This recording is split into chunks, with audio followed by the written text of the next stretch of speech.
In today's video, I'm going to teach you how to manage multiple time zones in your Outlook calendar. Having the ability to view multiple time zones can be incredibly helpful, especially if you're working with colleagues across the globe or you're trying to schedule meetings in different regions. Let's go through this process step by step to ensure you can take advantage of this feature in Outlook seamlessly.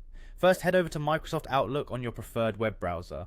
Once there, you'll notice the Sign In button located at the top right corner of the page. Go ahead and click on it. You'll need to enter your email and password to access your Outlook account. Make sure you use your correct login credentials to avoid any sign-in issues.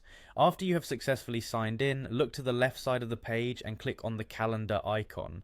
This action will take you straight into the Outlook calendar section where you can view and manage your events and appointments. Now let's focus on enabling the multi-time zone feature. Look towards the top left corner of the calendar page. Here there's a blank space where more options can be accessed. Click on that area to bring up additional settings. Among these options you will see one labelled as time zones. Hover your mouse pointer over it. When the option to edit time zones appears, click on Edit Time Zones. This selection will lead you to a page where you can add or modify time zones for your calendar. Next, you will see the option to add time zone. Click on it and you will be prompted to enter the name of the city or region you want to add, for example, Dubai. Typing the exact city is crucial as it ensures you're adding the correct time zone based on global standards.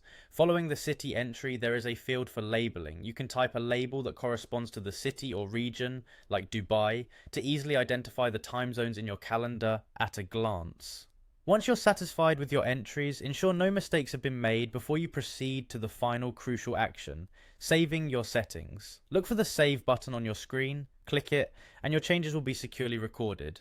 With these steps, you've added multiple time zones to your Outlook calendar. This feature helps you stay organized, avoid scheduling conflicts, and become more efficient in managing your global events and meetings.